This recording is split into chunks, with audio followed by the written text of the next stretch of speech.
ಕ್ರಾಂತಿವೀರ Sangolli Rayanna release. ಥಿಯೇಟರ್ಗಳು ಖಾಲಿ ಖಾಲಿ.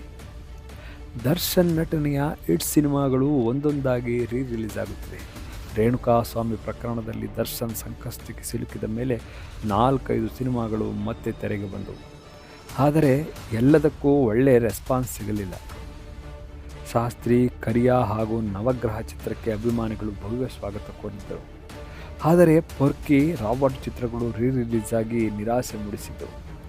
ಇದೀಗ ಕ್ರಾಂತಿವೀರ ಸಂಗೊಳ್ಳಿ ರಾಯಣ್ಣ ಚಿತ್ರ ಮರು ಬಿಡುಗಡೆಯಾಗಿದೆ. ಆದರೆ ಸರಿಯಾದ ಪ್ರಚಾರ ಇಲ್ಲದೆ ಥಿಯೇಟರ್ಗಳು ಖಾಲಿ ಹೊಡೆಯುತ್ತಿವೆ. ಈ ಬಗ್ಗೆ ಸ್ವತಃ ದರ್ಶನ್ ಅಭಿಮಾನಿಗಳು ಬೇಸರ ವ್ಯಕ್ತಪಡಿಸಿದ್ದಾರೆ. ನಾಗಣ್ಣ ನಿರ್ದೇಶನದ ಸಂಗೊಳ್ಳಿ ರಾಯಣ್ಣ ಸಿನಿಮಾ 12 ವರ್ಷಗಳ ಹಿಂದೆ ತೆರೆಗೆ ಬಂದು ಗೆದ್ದಿತ್ತು. ನವೆಂಬರ್ 8ಕ್ಕೆ ಚಿತ್ರವನ್ನು ರಿಲೀಸ್ ಮಾಡುವ ಪ್ರಯತ್ನ ಮಾಡಲಾಗಿತ್ತು. ಆದರೆ ಆ ದಿನ ನವಗ್ರಹ ಚಿತ್ರ ಪ್ರೇಕ್ಷಕರ ಮುಂದೆ ಬಂದಿತ್ತು.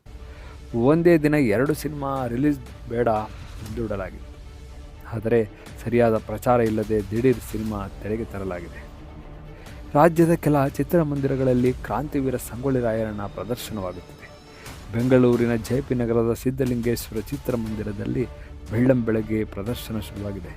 ಬೆಳಗ್ಗೆ 7 ಗಂಟೆ ಹಾಗೂ 10 ಗಂಟೆಗೆ ಶೋ ಹಾಕಲಾಗಿತ್ತು. ಬುಕ್ ಮೈ ಶೋನಲ್ಲಿ ಶೋ ಸೋಲ್ಡ್ ಔಟ್ ಎಂದು ತೋರಿಸಿತ್ತು.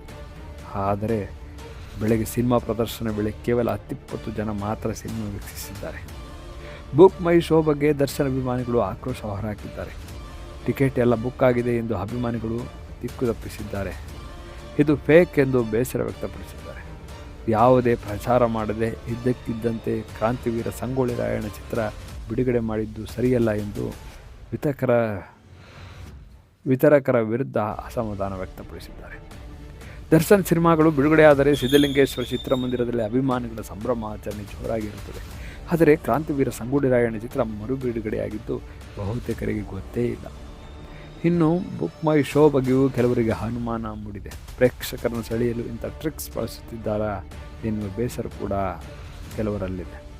ಈ ಹಿಂದೆ ಜೂನ್ನಲ್ಲಿ ರಾಬರ್ಟ್ ಸಿನಿಮಾ ರಿಲೀಸ್ ಆಗಿತ್ತು. ಸಿನಿಮಾ 2,000 ಕೂಡ ಕಲೆಕ್ಷನ್ ಮಾಡಲಿಲ್ಲ ಎಂದು ನಿರ್ಮಾಪಕ ಉಮಾಪತಿ ಶ್ರೀನಿವಾಸ್ ಸಂದರ್ಶನವೊಂದರಲ್ಲಿ ಹೇಳಿಕೊಂಡಿದ್ದರು. ಹಿಟ್ ಚಿತ್ರಗಳನ್ನು ಮರು ಬಿಡುಗಡೆ ಮಾಡುವ ಟ್ರೆಂಡ್ ಜೋರಾಗಿದೆ. ದೊಡ್ಡ ಸಿನಿಮಾಗಳು ಬರದೆ ಥಿಯೇಟರ್ ಖಾಲಿ ಇಟ್ಟುಕೊಳ್ಳುವ ಬದಲು ಹಳೆ ಚಿತ್ರಗಳನ್ನು ಇತ್ತೀಚೆಗೆ ಹೆಚ್ಚು ಬಿಡುಗಡೆ ಮಾಡಲಾಗುತ್ತಿದೆ. ಆದರೆ ಎಲ್ಲ ಚಿತ್ರವೂ ಗೆಲ್ಲುತ್ತಿಲ್ಲ. ಪುನೀತ್ ರಾಜ್ಕುಮಾರ್ ಹುಟ್ಟುಹಬ್ಬದ ಸಂಭ್ರಮದಲ್ಲಿ ಜಾಕಿ ಸಿನಿಮಾ ರಿಲೀಸ್ ಆಗಿ ಬ್ಲಾಕ್ ಬಾಸ್ಟರ್ ಹಿಟ್ಟಾಗಿತ್ತು.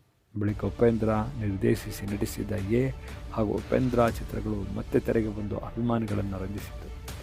ದರ್ಶನ್ ನಟನೆಯ ನವಗ್ರಹ ಚಿತ್ರಕ್ಕೂ ಭರ್ಜರಿ ರೆಸ್ಪಾನ್ಸ್ ಸಿಕ್ಕಿತ್ತು. ದಿನಕರನ್ ಟೀಮ್ ಭಾರಿ ಪ್ರಚಾರ ಮಾಡಿ ಸಿನಿಮಾ ರಿಲೀಸ್ ಮಾಡಿದರು. ಹಾಗಾಗಿ ಒಂದೊಳ್ಳೆ ಪ್ರಚಾರವನ್ನು ಮಾಡಿ ದರ್ಶನ್ ಅಭಿಮಾನಿಗಳಿಗೆ ವಿಷಯವನ್ನು ಪೂರ್ಣವಾಗಿ ಮುಖ್ಯವಾಗಿ ಮಾಡಿ ಒಳ್ಳೆಯ ಸಿದ್ಧತೆಗಳೊಂದಿಗೆ ಸಂಗೊಳ್ಳಿ ರಾಯಣ್ಣ ಚಿತ್ರ ಬಿಡುಗಡೆಯಾಗಿದ್ದರೆ ಚಿತ್ರಮಂದಿರದ ಕಡೆ ಪ್ರೇಕ್ಷಕರು ಬರುತ್ತಿದ್ದರು ಎನ್ನುವುದು ದರ್ಶನ್ ಅಭಿಮಾನಿಗಳ ವಾದ. ಹಾಗಾಗಿ ಈ ವೀಕೆಂಡ್ನಲ್ಲೂ ಕೂಡ ಸಂಗೊಳ್ಳಿ ರಾಯಣ್ಣ ಚಿತ್ರವು ಒಳ್ಳೆಯ ಪ್ರದರ್ಶನ ಕಾಣಲಿ, ದರ್ಶನ್ ಅಭಿಮಾನಿಗಳು ಹೆಚ್ಚು ಥಿಯೇಟರ್ಗಳಿಗೆ ಬರಲಿ ಅಂತೇಳಿ ಕೇಳ್ಕೊಳ್ತಾ ಮತ್ತೊಂದು ವಿಶೇಷ ಸುದ್ದಿಯೊಂದಿಗೆ ಸಿಗೋಣ. ನಮಸ್ಕಾರ.